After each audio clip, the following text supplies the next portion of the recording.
বাংলাদেশের দুই প্রধান রাজনৈতিক দলের শীর্ষ নেতৃত্ব বদলের চেষ্টায় বিদেশ থেকে একটা খেলা চলছে বলে মত প্রকাশ করেছেন ক্ষমতাচ্যুত প্রধানমন্ত্রী শেখ হাসিনার পুত্র সজীব ওয়াজেদ জয়। বিদেশে অবস্থানরত জয় সম্প্রতি বিবিসি বাংলাকে দেয়া এক সাক্ষাৎকারে ইঙ্গিত দিয়েছেন যে আওয়ামী লীগ ও বিএনপি উভয় দলের নেতৃত্ব সরিয়ে দিতে কিছু বিদেশি শক্তি ও দেশীয় সুবিধাভোগী গোষ্ঠী সক্রিয় রয়েছে। তার কথায় এই নেতৃত্ব পরিবর্তনের প্রচেষ্টা জনগণের ইচ্ছার প্রতিফলন নয়, বরং উপর থেকে চাপিয়ে দেওয়ার ষড়যন্ত্র। তবে খেলা বলতে ঠিক কারা বা কোন রাষ্ট্র এর পেছনে আছে সে ব্যাপারে সরাসরি কোনো নাম বলেননি জয়। ৫ই আগস্টের গণ অভ্যুত্থানে শেখ হাসিনার সরকার পতনের পর আওয়ামী লীগের ভবিষ্যৎ নিয়ে রিফাইন্ড বা পরিশুদ্ধ আওয়ামী লীগের ধারণা নিয়ে আলোচনা চলছে। এর মূল ভাবনা হলো শেখ হাসিনাকে সরিয়ে দলকে নতুন নেতৃত্বে শুদ্ধিকরণ করা।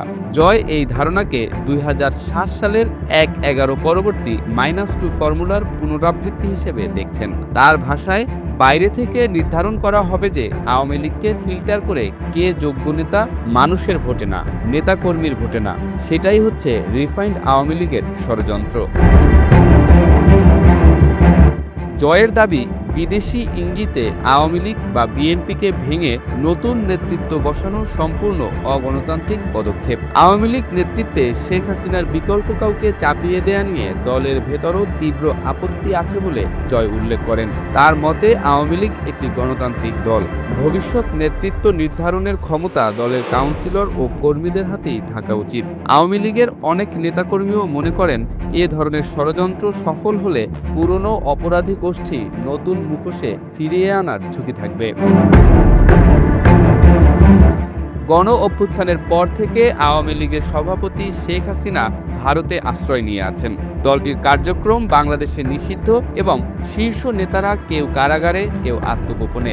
তবুও জয় দাবি করেন, আওয়ামী লীগের মূল নেতৃত্ব এখনও অটুট এবং নেতাকর্মীরা শেখ হাসিনার প্রতিই ঐক্যবদ্ধ রয়েছেন।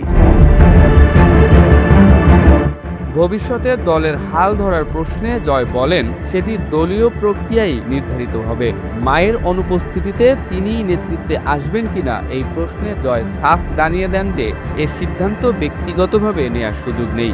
জয় নিজে সক্রিয় রাজনীতিতে কখনো আগ্রহী ছিলেন না বলে উল্লেখ করলেও স্বীকার করেন যে বর্তমান পরিস্থিতিতে তাকে আগের চেয়ে বেশি সক্রিয় হতে হয়েছে। তিনি বলেন, আমি আসলে সরাসরি কোনোদিন রাজনীতি করতে চাইনি, কিন্তু এখন যে খেলা চলছে তাতে কি হবে তা কেউ বলতে পারে না।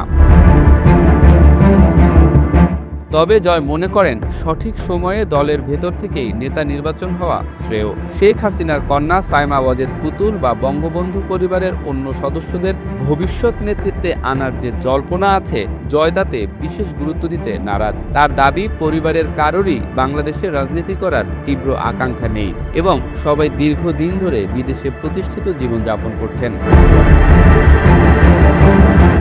গত ১৭ নভেম্বর ঢাকার আন্তর্জাতিক অপরাধ ট্রাইব্যুনাল ২০২৪ সালের আন্দোলনে মানবতা বিরোধী অপরাধের দায়ে শেখ হাসিনাকে মৃত্যুদণ্ড দিয়েছে। এরপর ঢাকার একটি দুর্নীতি দমন বিশেষ আদালত সরকারি প্লট বরাদ্দের ৩টি মামলায় হাসিনাকে ২১ বছরের কারাদণ্ড এবং তার ছেলে জয় ও মেয়ে সাইমা ওয়াজেদকে ৫ বছর করে কারাদণ্ড প্রদান করেছে।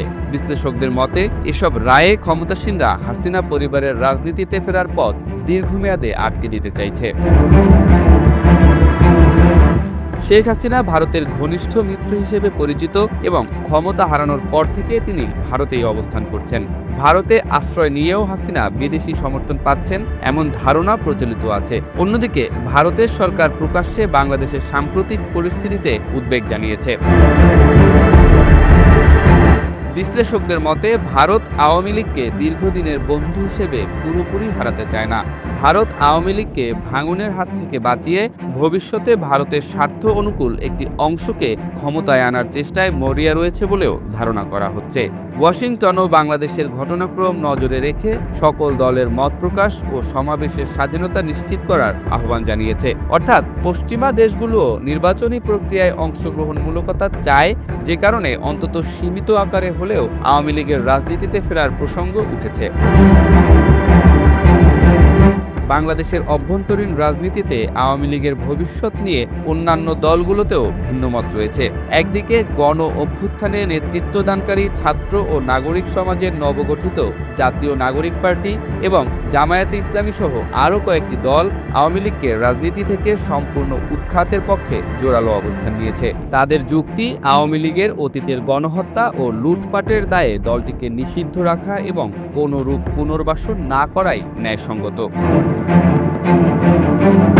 অন্যদিকে বিএনপি কিছুটা কৌশলী অবস্থান নিয়েছে। দলটির নেতারা প্রকাশ্যে বলেছেন যে যেসব নেতা গণহত্যা ও দুর্নীতির সঙ্গে সম্পৃক্ত নন, তাদের নেতৃত্বে আওয়ামী লীগ যদি ফিরে আসতে চায় তাতে বিএনপির আপত্তি নেই। অর্থাৎ শেখ হাসিনা ও তার পরিবারকে বাইরে রেখে আওয়ামী লীগের একটি পরিশুদ্ধ অংশ রাজনৈতিক প্রক্রিয়ায় এলে বিএনপি তা মেনে নিতে প্রস্তুত। কারণ এতে আওয়ামী লীগের ভিত্তিগত সমর্থন ভাঙা যাবে, কিন্তু পুরনো শীর্ষ নেতৃত্ব ক্ষমতায় ফিরবে না। বিএনপির ভারপ্রাপ্ত চেয়ারম্যান তারেক রহমান লন্ডন থেকে সাম্প্রতিক সময়ে দলের হাল ধরেছেন এবং আসন্ন নির্বাচনে অংশ নেয়ার প্রস্তুতি নিচ্ছেন। তিনি সহ অন্য বিরোধী নেতারা অন্তর্বর্তী সরকারের অধীনে নিরপেক্ষ নির্বাচনের প্রত্যাশা করছেন, যেখানে আওয়ামী লীগ অনুপস্থিত থাকবে।